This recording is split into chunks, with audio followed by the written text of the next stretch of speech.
it's invisible, but it's everywhere. In the workplace, maybe in your home. It's actually even all around me here, right now. It's Wi-Fi, wireless radio high-frequency signals, connecting us to the internet through a network of routers. Many schools are using Wi-Fi too, and some parents want it out, saying it's unsafe for students. Joanna Remiliotis investigates.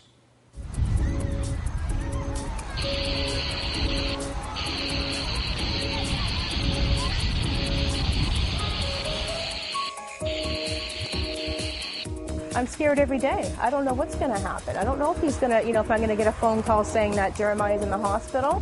The start of a new school year, and for some parents in Collingwood, that means the worrying begins all over again. This is the site of a perplexing coincidence or a disturbing connection. A school where a dozen students began to develop headaches, nausea, rashes, and racing hearts after the school went completely wireless. I felt fine last year, but this year I feel weird, and I get a lot of headaches. Jeremiah Churchley is one of those kids. We met him this past summer when school was out. My heart beats really fast, and my head starts hurting, and it bugs me a lot. And I get really thirsty. All at the same time? So can you describe what it feels like when all this is happening to you? Well, I start feeling very nervous when it all starts happening, especially on my heart. I always think I'm going to die because it's beating so fast. I think I'm going to have a heart attack, but I don't. Doctors put Jeremiah on a heart monitor for a few days, but couldn't figure out what was causing his heart to suddenly race. The symptoms would disappear when Jeremiah was home and start again at school. One day, his mother Betty was with him when he pulled out his laptop in the classroom. And he grabbed my hand. He put my hand on his heart. And his heart was beating so fast, and it was hard. And you could actually see it beating through the sweater. How do you know it's Wi-Fi? That's a good question, and it's something that the school board and Health Canada needs to look into. I've had him to the hospital. They don't know what's wrong with him. I keep mentioning, is it possible to Wi-Fi at the school? But a couple of doctors never even heard of it. For months, Churchley has been looking for answers, and she's not alone. I get a phone call that he's collapsed again. So I just feel lost. About 30 parents in this central Ontario area also believe their children got sick after Wi-Fi was installed in their schools. Wi-Fi in schools is a bad idea. On this night, they've invited a controversial professor from Trent University to speak to the community. Magda Havis is Canada's leading voice against Wi-Fi. She's researched radiation effects on health for nearly 20 years and says about 3% of the population is sensitive to radiation. I think that the inventors of radar never dreamed that we would have the same frequencies inside classrooms exposing children to them. Havis says Wi-Fi routers are like mini cell phone towers, and based on what some studies on cell phone tower exposure and cell phone use have found, she says Wi-Fi can be dangerous too. The closest we can get are cell phones and cell phone towers, very similar frequencies, and we're finding it's making people sick. Wi-Fi works through the transmission of radio waves between a router and a small transmitter in a computer.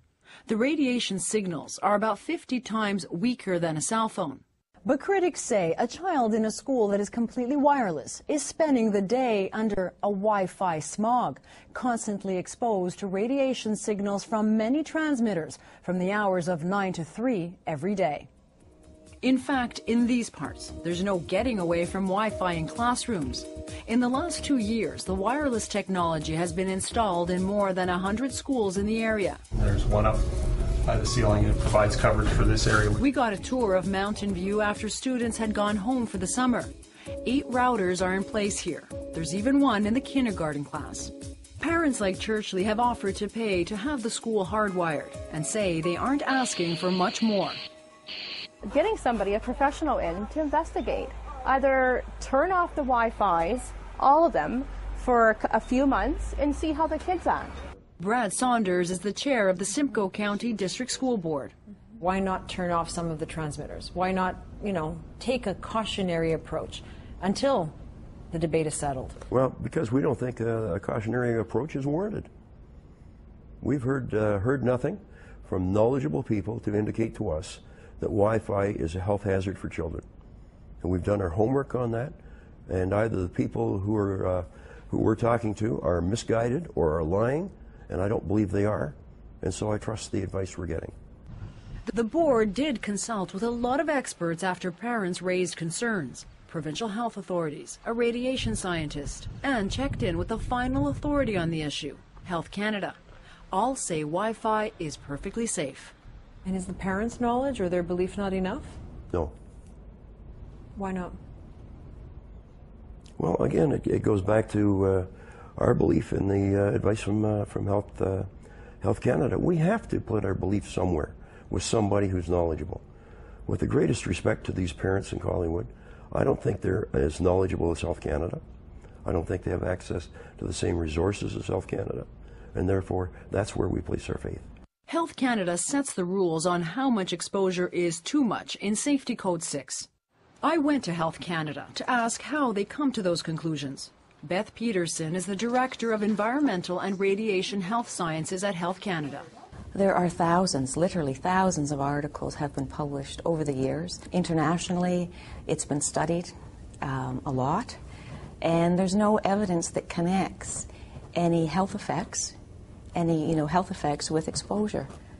But Health Canada's safety limits have come under fire because they're based on whether radiation signals have a thermal effect. That is, whether they heat tissues in your body and pose a health risk. Wi-Fi signals are called non-thermal because they aren't strong enough to have a heating effect. But critics say there is plenty of proof they can still be dangerous.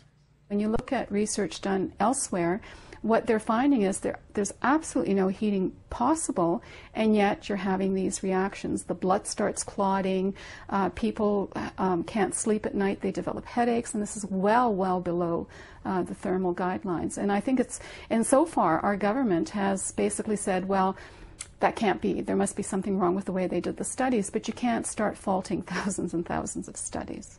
The thousands of studies the Wi-Fi skeptics point to are in what's called the Bioinitiative Report. The studies in it link low-level radiation exposure to a spectrum of health risks, from insomnia and reproductive damage to cancer. Health Canada stopped short of calling the report fringe science. The general consensus of the international scientific community is that they don't agree with the conclusions of the Bioinitiative Report. So the people who have these studies, who come up with these studies, do we ignore their findings? No, we don't ignore them. They're considered also. But again, it's, we consider them the same way as all others. But even a 1999 report commissioned by Health Canada could not rule out the possibility of adverse health effects of non-thermal radiation and called for more research, especially among children. And I think there has been lots more research than then, and the findings are still the same. There's no conclusive evidence that there are biological effects that would require us to change the limit in Safety Code 6. No conclusive evidence and still a raging debate. Despite decades of research, yes, science is not absolute, but there's a big piece of information missing that helps explain why. Despite the thousands of studies both sides draw on, there's not one on Wi-Fi that focuses specifically on children. And the fact that there are no specific studies done on children, does that concern you? Not for this, no, it doesn't concern me. We need to be concerned about susceptible populations. But it does concern many experts, including one of the top scientists Health Canada consults with regularly. Daniel Krusky is the director of the McLaughlin Centre for Population Health Risk Assessment. He says the weight of evidence does suggest Wi-Fi is not harmful, but says children could be more vulnerable to prolonged exposure because they're still developing. And he wants to know more. Although there have been a large number of studies focusing on radio frequency fields, everyone really is identifying children as an area where we do actually need more data. And it's that gap that continues to fuel fears. This is the first time anyone said, please tell us what's wrong. Collingwood parents managed to make their case to Ontario health officials last month. The ministry is now reviewing the science behind Wi-Fi. And concerns have been raised in other parts of the country too. If there's a question mark, you wouldn't cross the street. This summer, concerned parents and international experts drew hundreds from Toronto to Vancouver to lectures on Wi-Fi risks and Lakehead University already bans Wi-Fi on its campuses. In Collingwood, another school year has started, and still no one can answer the question. Are the sick kids here a Wi-Fi warning signal, or is something else going on? Krusky says it's time a top authority like Health Canada investigates. I'd probably want to, number one, get some accurate measures of the level of exposure. When the public is concerned, it's the responsibility of regulatory agencies to also be concerned and to look into those issues and help resolve them. Would you go into Collingwood and investigate what's going on? We haven't been approached to do that, and would you offer to do it? I guess I can't answer that question. No? We'd have to know more. Okay, guys. For Churchley, there are few options. Jeremiah was fine all summer. His mother has transferred him to another school, but it's an empty form of protest. His new school has Wi-Fi too. Joanna Rumiliotis, CBC News, Collingwood, Ontario. Here's Mary Garofalo. Good evening and welcome to 16 by 9, The Bigger Picture. You can't see it, you can't taste it, but some are calling it a serious health threat every parent should know about. Wi-Fi, wireless internet, is in schools coast to coast, but why do some kids say Wi-Fi is making them sick? In a 16 by 9 investigation, we put Wi-Fi to the test. Here's our Carolyn Jarvis.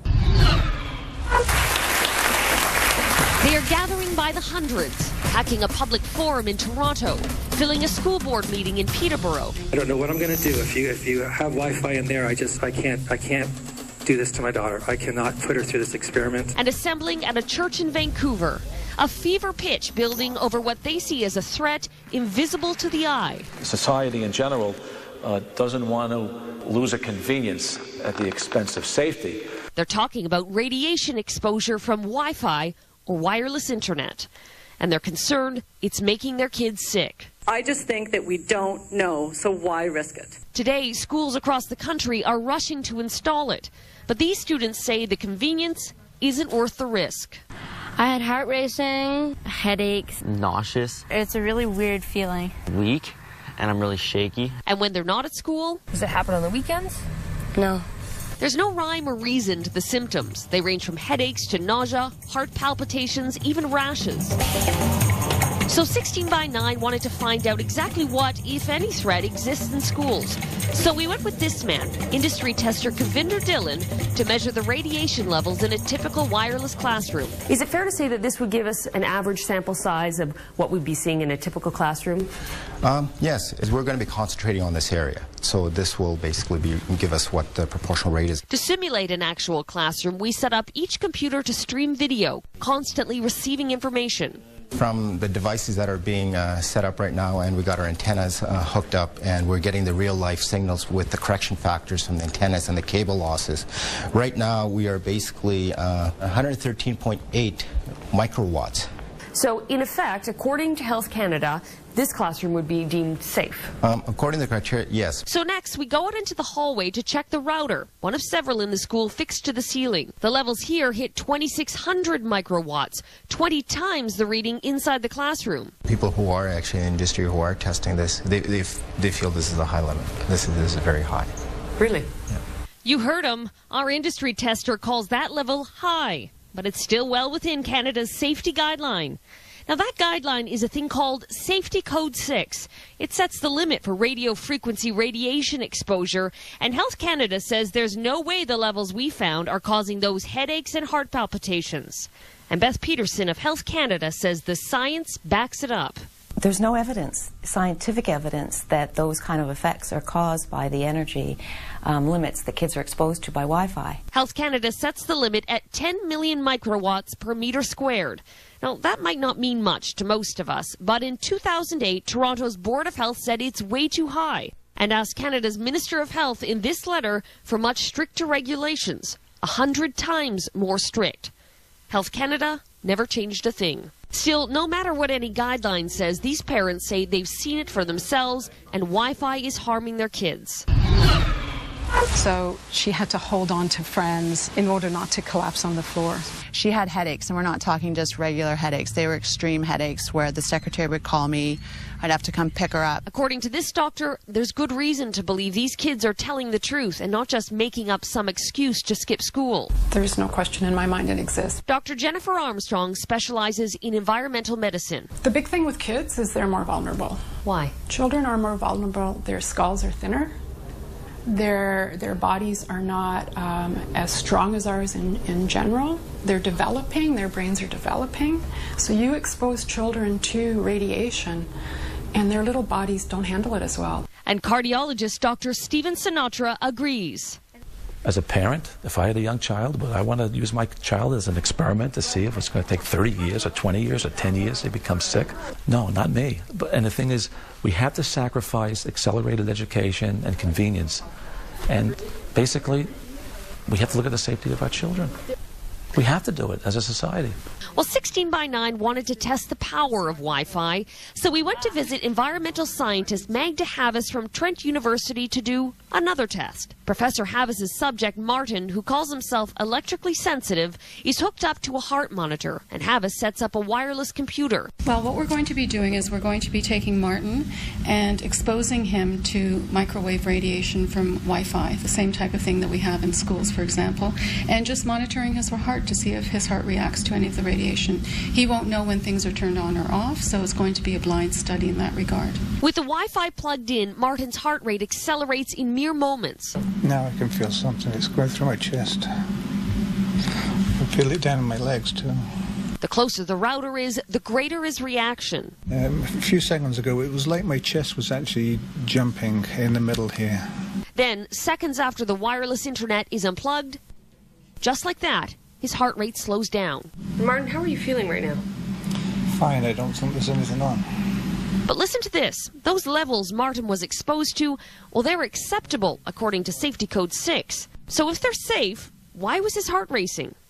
Magda Havis has a theory. So some percentage of the population is reacting to these microwave radiation at levels well below Safety Code 6. But I'm not sick from Wi-Fi and I use it all the time. Well, not everyone has the same sensitivities. We have children who have peanut allergies. We have people who are allergic to pollen. They react to pollen. And it's same with electrical sensitivity. Only a percentage of the population react. Still, Health Canada insists it's done its homework, looked at every bit of science, and that level of radiation won't hurt anybody. Our safety limits are set on, we use a weight of evidence approach. So there are thousands of articles, thousands of peer-reviewed scientific articles on the issue.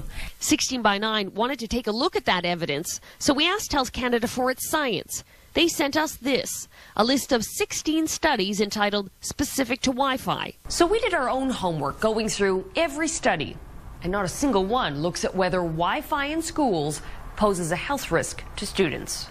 Havis says since Health Canada isn't controlling Wi-Fi, parents are going to have to. So are you suggesting that parents should tell their kids, a 13-year-old, a 14-year-old who may be attached to his laptop or his iPad, you should stop using that? It may not go over so well, but you know, when children want to smoke, and if you're a responsible parent, you allow your 13-year-old child to smoke.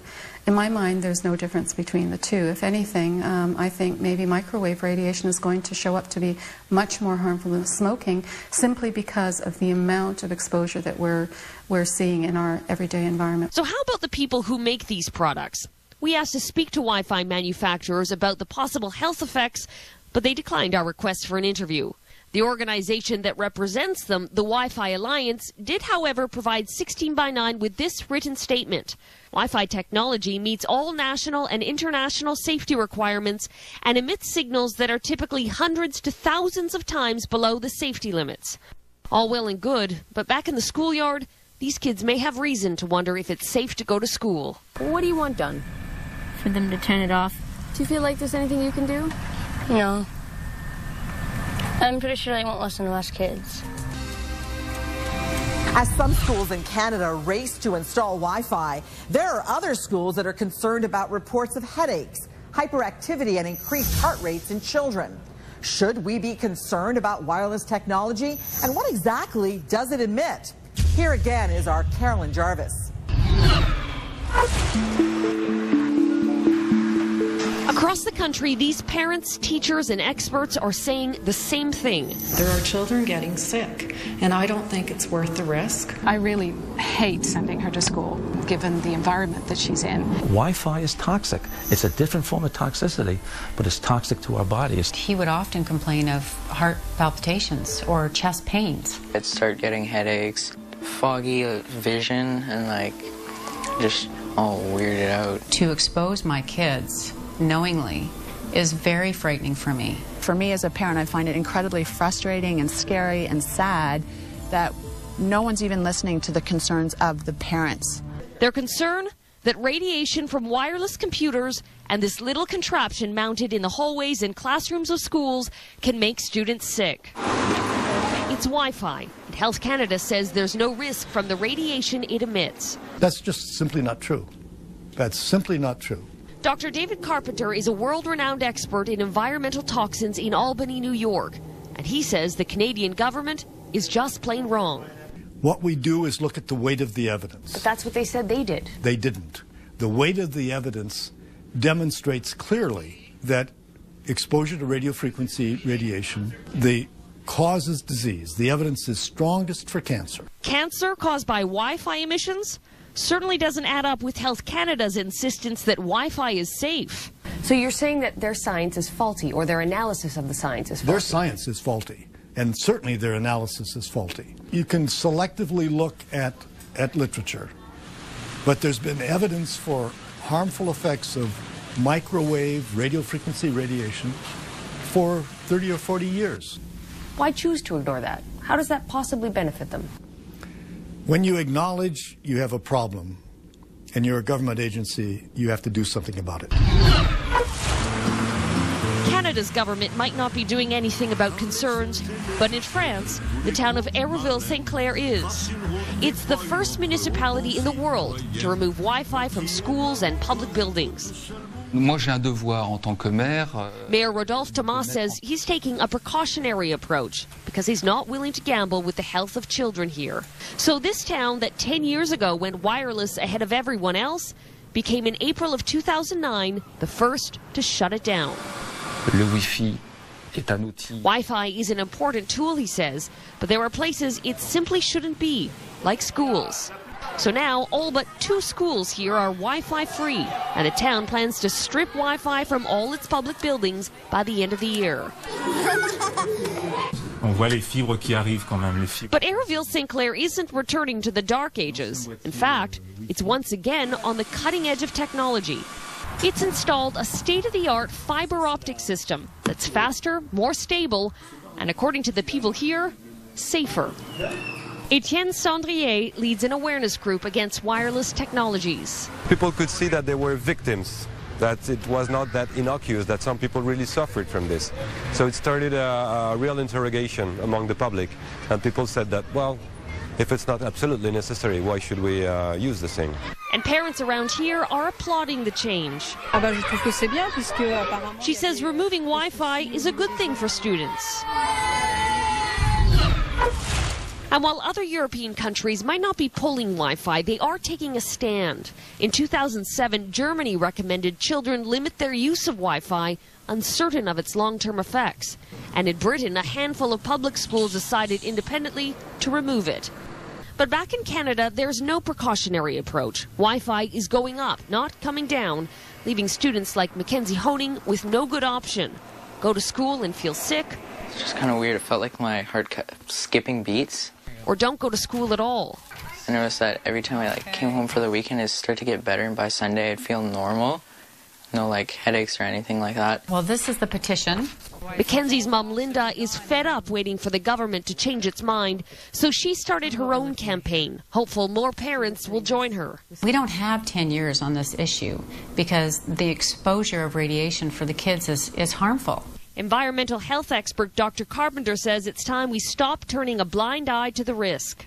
When you look at the guidelines that have been put in place by Health Canada, do they go far enough to protecting Canadians? They certainly do not. These guidelines are based on a fallacy. A fallacy that, according to Dr. Carpenter, is putting children at risk. It's appropriate for parents to demand that Wi-Fi not be placed in school.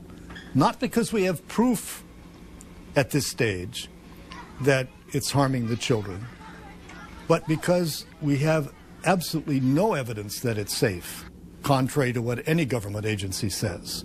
And not heeding the warnings of experts like Dr. Carpenter is leaving students like Jeremiah feeling helpless. I really am nervous. I don't really like school no more.